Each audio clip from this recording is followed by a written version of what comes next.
وذكر فإن الذكرى تنفع المؤمنين.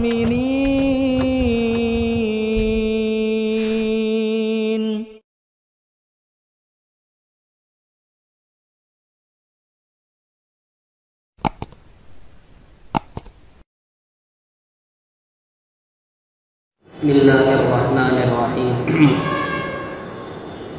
الحمد لله وكفى وسلام على عباده الذين اصطفى. أما بعد، فأعوذ بالله من الشيطان الرجيم. بسم الله الرحمن الرحيم. إن عدة الشهور عند الله 12 شهرا في كتاب الله يوم خلق السماوات والأرض منها 4 حرم ذلك الدين القيم. صدق الله العظيم. قابل احترام بزرگوں اور دوستوں، پچھلی مجلس میں ہمارے سامنے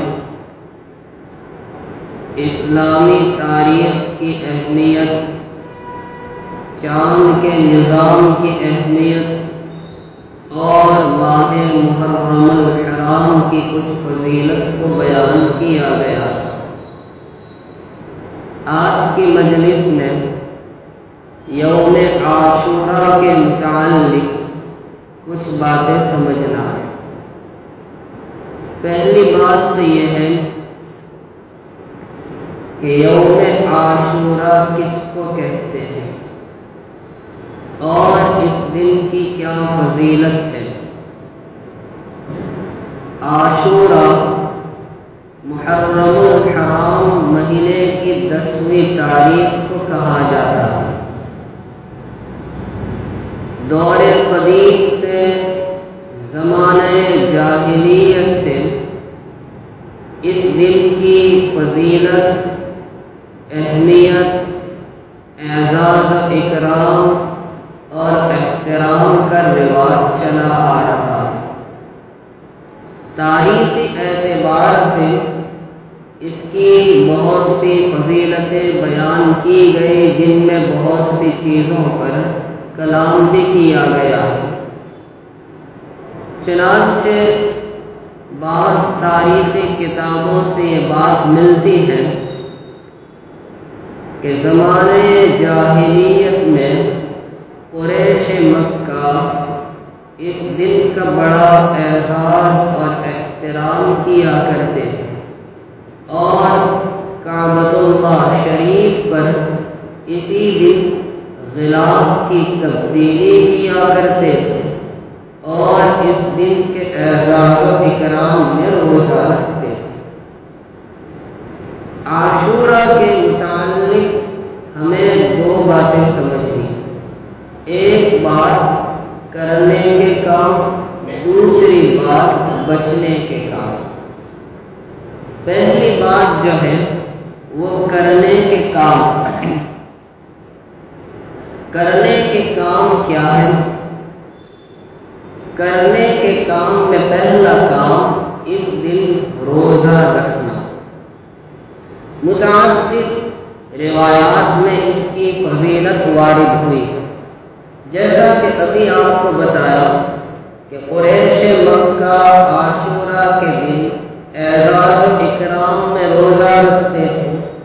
جناب رسول اکرم صلی اللہ تعالی علیہ وسلم جب تک مکہ مکرمہ میں مقیم رہے، اسی اصول کی بنا پر روایت پر روزہ رکھا کرتے تھے، مگر مکی زندگی میں آپ نے اوروں کو، دوسروں کو روزہ رکھنے کا حکم نہیں دیا. خود رکھتے تھے، اوروں کو حکم نہیں دیا. لیکن جب نبی کریم صلی اللہ تعالی علیہ وسلم ہجرت فرما کر مدینہ طیبہ تشریف لے گئے تو وہاں جو قوم آباد تھی ان میں ایک قوم یہود و نصارہ بھی تھی. نبی کریم صلی اللہ علیہ وسلم نے یہودیوں کو دیکھا کہا کہ اس دن روزہ رکھتے ہیں، چونکہ ان کو یہ تاریخ روایت پہنچی تھی کہ اس دن اللہ تبارک و تعالی نے ان کے پیغمبر حضرت موسیٰ علیہ السلام کو اور ان کی قوم کو فرعون کے لشکر کو برطرف کر کے نجات عطا کی تھی، اس لیے وہ اس دن روزہ رکھتے ہیں۔ نبی کریم صلی اللہ تعالی علیہ وسلم نے اپنے اصحاب کو حکم دیا کہ ہم زیادہ حق رکھتے ہیں، چنانچہ ہم بھی اسی دن روزہ رکھیں گے۔ بلکہ بعض روایات میں اس دن کے روزہ رکھنے کا نبی کریم صلی اللہ علیہ وسلم نے تاکیدی حکم دیا، ایسا تاکیدی حکم جیسا کسی فرض اور واجب کا ہوتا ہے۔ یہی وجہ ہے کہ امام ابو داؤد رحمۃ اللہ علیہ نے ابو داؤد شریف میں باب الاذان میں ایک روایت نقل کی ہے، وہ یہ کہ نماز اور روزے پر اسلامی تاریخ میں تین دور آئے ہیں۔ ابھی اس کی تفصیل میں میں جانا نہیں چاہتا۔ روزے میں جو 3 دور آئے اس میں ایک بات یہی بیان کی ہے کہ ابتدا میں ہر مہینے کے 3 روزے اور عاشورہ کے دن کا روزہ فرض تھا۔ بعد میں اللہ تعالیٰ نے رمضان المبارک کے 29 یا 30 روزے فرض کیے، تو ہر ماہ کے 3 روزے اور عاشورہ کے روزے کی فرضیت ختم ہو گئی، لیکن نفل اور مستحب ہونا اب بھی باقی ہے۔ بہرحال بخاری شریف میں اور مسلم شریف میں ایک روایت ہے، حضرت سلمہ ابن الاکوع رضی اللہ تعالیٰ عنہ اور حضرت ربیع بنت معوذ بن افرا رضی اللہ تعالیٰ عنہ سے منقول ہے۔ یہ دونوں حضرات نبی کریم صلی اللہ علیہ وسلم سے نقل کرتے ہیں کہ نبی کریم صلی اللہ علیہ وسلم نے عاشورہ کے دن مدینہ منورہ اور اس کے آس پاس کی بستی میں یہ پیغام پہنچایا، یہ اعلان کیا کہ جن لوگوں نے اب تک کچھ کھایا پیا نہیں ہے، صبح صادق سے لے کر اب تک وہ بھوکے پیاسے ہیں، وہ روزے کی نیت کر لیں، اور جنہوں نے کچھ کھا پی لیا ہے تو وہ روزے داروں کی مشابہت اختیار کرتے ہوئے غروب آفتاب تک کھانے پینے سے بچے رہے۔ اس روایت سے معلوم ہوتا ہے کہ نبی کریم صلی اللہ علیہ وسلم نے خود بھی اہتمام کیا اور اوروں سے بھی اہتمام کروایا۔ بعد میں اللہ رب العزت نے رمضان المبارک کے روزے فرض کیے تو عاشورہ کے روزے کی فرضیت اور وجوب ختم، لیکن اس کا نفل ہونا، مستحب ہونا اب بھی باقی ہے۔ متعدد روایات سے یہ بات معلوم ہوتی ہے کہ نبی کریم صلی اللہ علیہ وسلم اس دن کے روزے کا بڑا اہتمام کرتے تھے۔ چنانچہ بخاری شریف میں اور مسلم شریف میں رئیس المفسرین حضرت عبداللہ ابن عباس رضی اللہ تعالی عنہما سے منقول ہے، وہ کہتے ہیں کسی فضیلت والے دن میں نبی کریم صلی اللہ علیہ وسلم کو میں نے روزے کا اتنا اہتمام کرتے ہوئے نہیں دیکھا جتنا اہتمام آپ رمضان المبارک کے اور عاشورہ کے دن کے روزے کا کرتے تھے۔ اس سے معلوم ہوا کہ نبی کریم صلی اللہ علیہ وسلم نے نفلی روزوں میں اگر کسی دن کے روزے کا اہتمام کیا ہے تو وہ عاشورہ کے روزے کا کیا ہے۔ تو پہلا کام ہے اس دن روزہ رکھنا، اور فضیلت بھی وارد ہوئی ہے۔ چنانچہ ترمذی شریف میں حضرت قتادہ رضی اللہ تعالیٰ عنہ کی روایت ہے، نبی کریم صلی اللہ علیہ وسلم ارشاد فرماتے ہیں کہ اس دن کے روزے رکھنے کا اجر ایسا ہے کہ 1 سال پچھلے گناہوں کا کفارہ، یہ روایت ترمذی شریف کے ساتھ ساتھ ابن ماجہ شریف میں بھی آئی ہے، وہاں 1 سال پچھلے اور اگلے دونوں گنوائے گئے ہیں۔ بہرحال 1 سال ہو یا 2 سال ہو، روایت دونوں طرح کی ہے۔ اس دن کے روزے کی فضیلت وارد ہوئی ہے، اور خود نبی کریم صلی اللہ علیہ وسلم نے اس دن کے روزے کا اہتمام کیا۔ لیکن جب نبی کریم صلی اللہ علیہ وسلم نے صحابہ کرام کو حکم دیا اور صحابہ کرام نے تعمیر ارشاد میں روزہ رکھا، عرض کیا پیارے آقا یہود و نصارہ بھی اس دن روزہ رکھتے ہیں، تو یہ ان کی مشابہت ہو جاتی ہے۔ تو نبی کریم صلی اللہ علیہ وسلم نے ارشاد فرمایا کہ اگر میں آئندہ سال حیات رہا تو 1 دن اگلا شامل کر لوں گا، یعنی 9 کو بھی ہم روزہ رکھیں گے، مگر اگلے سال آنے سے پہلے نبی کریم صلی اللہ علیہ وسلم دنیا سے پردہ فرما گئے۔ بہرحال نبی کریم صلی اللہ علیہ وسلم کے اس قول سے یہ بات ثابت ہوئی کہ نبی کریم صلی اللہ علیہ وسلم کو غیروں کی مشابہت پسند نہیں تھی۔ دیکھیے عبادت میں روزہ ایک عبادت ہے، عبادت میں آپ کو یہودیوں کی غیروں کی مشابہت پسند نہیں آئے۔ آج ہم اپنی زندگی کا جائزہ لیں تو ہماری زندگی، ہمارا جسم، روح، ہمارے اعمال، اقوال، افعال میں 100% غیروں کی مشابہت اور نقصانی پائی جاتی ہے، پھر بھی ہم اپنے آپ کو پکا سچا مسلمان ہونے کا دعویٰ کر رہے ہیں۔ تو سوچ لیں ہمارا دعویٰ کتنا صحیح ہے۔ بہرحال اس دن روزہ رکھنا ہے۔ اب چونکہ اس دور میں جو یہود ہے تو وہ ایسے خبیث فطرت ہے کہ وہ تو روزہ رکھتے ہی نہیں، اپنی اصلی شریعت سے بالکل ہٹے ہوئے ہیں۔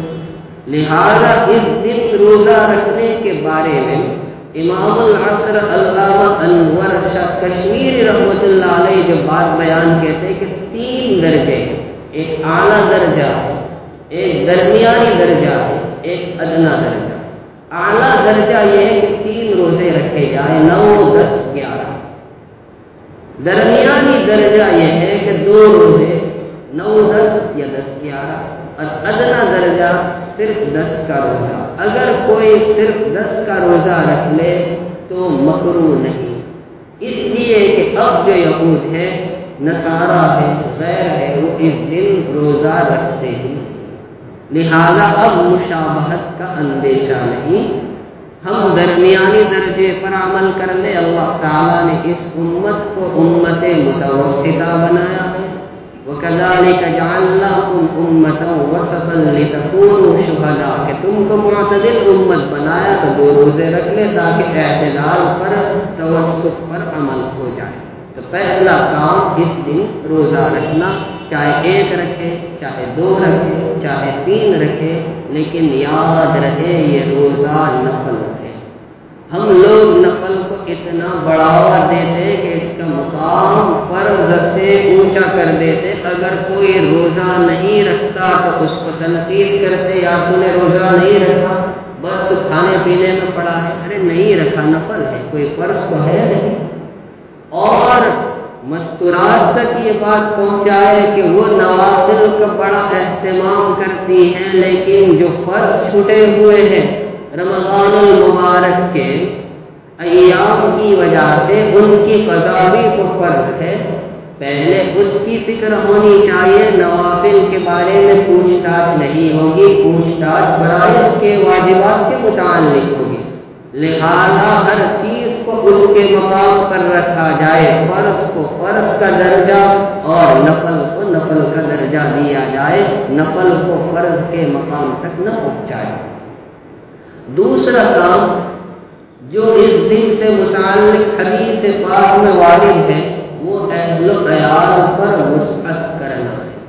بیہقی شریف میں روایت ہے کہ جو عاشورہ کے دن اپنے اہل و عیال پر وسعت کرتا ہے اللہ تبارک و تعالیٰ پورے سال اس کے رزق میں برکت دیتے۔ پہلی بات یہ سمجھ لیں کہ اس روایت پر علماء نے محدثین نے بڑا کلام کیا ہے۔ بعض محدثین نے اس کو من گھڑت تک بھی کہہ دیا ہے، لیکن یہ حدیث مختلف سندوں سے مختلف طرق سے وارد اور منقول ہے، اس لیے فضیلت کے درجے میں اس میں کچھ نہ کچھ قوت پیدا ہو جاتی ہے اور فضیلت بیان کرنے کی گنجائش نکل آتی ہے، لہذا اس پر عمل کیا جا سکتا ہے۔ اہل و عیال پر وسعت کا مطلب کھانے پینے کے اعتبار سے بھی ہو سکتا ہے، لیکن اگر آپ سوال کریں ایک طرف شریعت حکم دے رہی روزہ رکھو اور دوسری طرف حکم دیا جا رہا ہے کھانے پینے میں وسعت کی جائے، تو خیر راندیر والوں کو تو کہنے کی ضرورت ہے ہی نہیں، کھانے پینے میں تو جب بھی روزہ ہو وسعت رہتی ہی ہے، چاہے پھر وہ رمضان کا ہو یا نصف شعبان کا ہو یا عرفے کا ہو یا اور کوئی ہو، اس پر تو الحمدللہ ہمارا عمل ہے ہی۔ لیکن یہ کھانے پینے میں وسعت سحری میں بھی ہو سکتی ہے، افطار میں بھی ہو سکتی ہے، اور کسی غریب کو کھلا کر بھی ہو سکتی ہے، اور ان کو رقم دے کر بھی ہو سکتی ہے۔ چنانچہ مشہور صحابی حضرت جابر بن عبداللہ رضی اللہ تعالی، مشہور محدث یحییٰ ابن سعید رحمۃ اللہ علیہ، اور مشہور امام و فقیہ حضرت سفیان ابن عیینہ رحمۃ اللہ علیہ، ان حضرات سے منقول ہے کہ ہم نے اس پر عمل کیا تو اسی طرح پایا ہے، یعنی ہم نے عاشورہ کے دن اہل و عیال پر وسعت کی تو پورے سال برکت کا احساس کیا ہے۔ تو یہ دو کام منقول ہے، ایک کام روزہ رکھنا، دوسرا کام اہل و عیال پر وسعت کرنا۔ دوسری بات جو آج سمجھنا ہے بچنے کے کام، پہلا کام ہے تعزیہ سازی۔ چلو کورونا کی برکت سے اس سال تو ختم ہو گیا، اللہ کرے ہر سال کے لیے یہ بلا ختم ہی ہو جائے۔ تعزیہ ہے کیا چیز؟ صحابہ کے دور میں، تابعین کے دور میں، تبع تابعین کے دور میں، ان کے بعد والوں کے دور میں ایک لمبے زمانے تک کسی نے اس کا نام بھی نہیں سنا تھا اور کوئی اسے جانتا بھی نہیں تھا۔ حضرت حسین رضی اللہ تعالی عنہ کی شہادت سن ہجری 61 میں ہوئی، اور سن 352 میں ایک بادشاہ معین الدولہ نے حکم دیا تھا، اس نے شاہی فرمان اور آرڈر جاری کیا تھا اور اپنی رعایا میں یہ پیغام نافذ کیا تھا کہ اس دن گھر میں سادہ کھانا بنائے، ماتم کیا جائے، سینہ کوبی کیا جائے، غم حسرت اور افسوس کا اظہار کیا جائے۔ چونکہ حکومت شیعوں کی تھی تو ان کے ماننے والوں نے عمل کیا، مگر اہل سنت والجماعت وہ اس پر عمل نہیں کرتے۔ اگلے سال پھر یہی فرمان جاری کیا، شیعوں نے عمل کیا اور ہمارے خیال والوں نے عمل نہیں کیا، جس کے نتیجے میں شیعہ سنی بڑے فسادات بھی ہیں۔ یہ بات سن ہجری 352 کی ہے۔ دیکھیے نبی علیہ السلام کے دنیا سے پردہ فرمانے کے 340 سال کے بعد کی، وہاں تک تو کوئی جانتا بھی نہیں۔ اس کے بعد 8ویں 9ویں صدی میں امیر تیمور لنگ کا جو زمانہ ہندوستان میں ہے، اس نے بھی یہی فرمان جاری کیا تھا، اور جب ہمایوں کا دور آیا تو بہرام خان نامی ایک آدمی کو بھیجا تھا کربلا، اور وہاں سے وہ پتھر کا تعزیہ بنا کر لایا۔ گویا نبی علیہ السلام کی دنیا سے رخصتی کے 900 سال کے بعد یہ چیز ہندوستان میں وجود میں آ رہی ہے۔ اب آپ ہی بتائیں کہ اس کی کیا حقیقت ہو سکتی ہے؟ کیا حیثیت ہو سکتی ہے؟ برادران وطن کے لیے ابھی مخصوص دن اور تہوار جشن چل رہے، ان میں اور ہم میں فرق کیا رہ گیا؟ اور نبی علیہ السلام کیا فرماتے؟ جو جس قوم کی مشابہت اختیار کرے گا وہ انہی میں شمار ہوگا۔ تو پہلے کام بچنے کا پہلا کام تعزیہ سازی اور ان کے جشن میں شرکت سے پرہیز۔ دوسرا کام ماتم سے پرہیز۔ بعض لوگ اس مہینے میں یا اس دن کالے رنگ کا لباس پہن کر افسوس کرتے ہیں یا گھروں میں سادہ راندیر والے بھاجی بناتے ہیں۔ شریعت تو حکم دے رہے کھانے پینے میں وسعت کرو، لیکن ہم تو اتنی سادے قوم ہے کہ بھاجی پر اکتفا کر لیں گے۔ بعض لوگ چنگے بناتے ہیں اور بعض لوگ کھچڑا بناتے ہیں۔ وسعت کا نام کھچڑا دے دیا اور سادگی کا نام بھاجی رکھ دیا، کیا اور کوئی کھانے ہی نہیں ہے؟ شریعت معتدل ہے جناب، لہذا ماتم سے، سینہ کوبی سے، ناجائز اور گندی اور فضول اور لغو حرکتوں سے جن کا اسلام سے دور دور تک کوئی رشتہ نہیں، کوئی تعلق نہیں، ان سے اپنے آپ کو بچا۔ بچنے کا تیسرا کام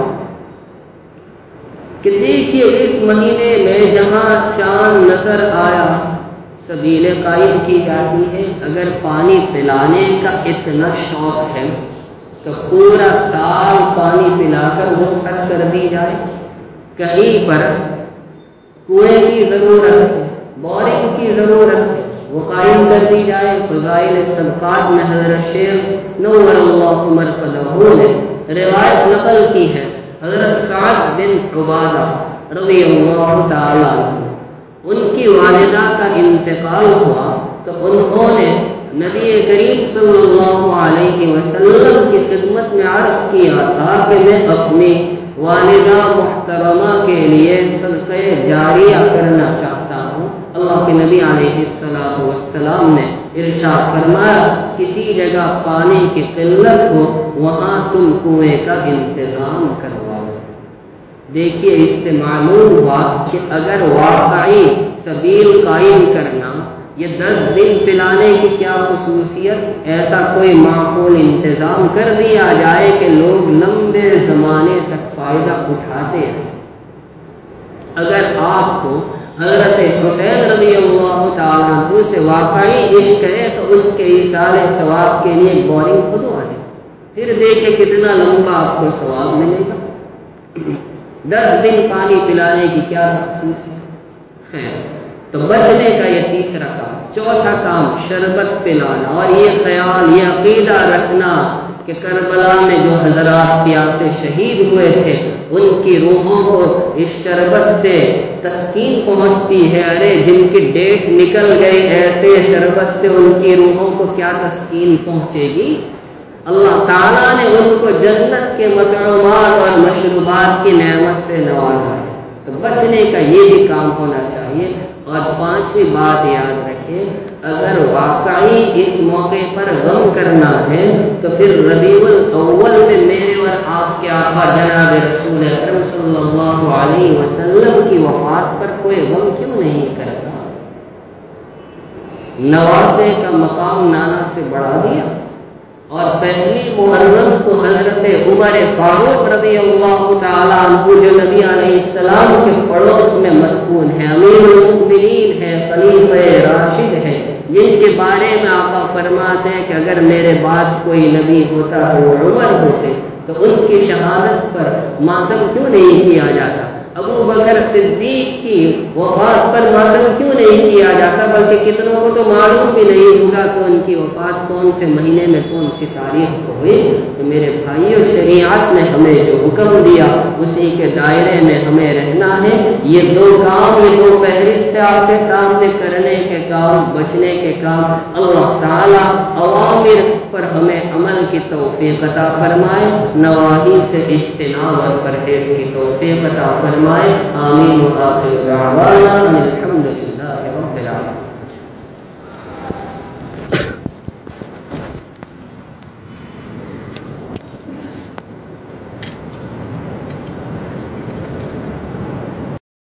بسم اللہ الرحمن الرحیم الحمد للہ وکفا وسلام علی عبادہ الذین اصطفى اما بعد فاعوذ باللہ من الشیطان الرجیم بسم اللہ الرحمن الرحیم ان عدة الشهور عند الله 12 شهرا في كتاب الله يوم خلق السماوات والأرض منها 4 حرم ذلك الدين القيم صدق الله العظيم. قابل احترام بزرگوں اور دوستوں، پچھلی مجلس میں ہمارے سامنے اسلامی تاریخ کی اہمیت، چاند کے نظام کی اہمیت اور ماہ محرم الحرام کی کچھ فضیلت کو بیان کیا گیا. آج کی مجلس میں یوم عاشوراء کے متعلق کچھ باتیں سمجھنا ہے. پہلی بات تو یہ ہے کہ یوم عاشوراء کس کو کہتے ہیں اور اس دن کی کیا فضیلت ہے. عاشوراء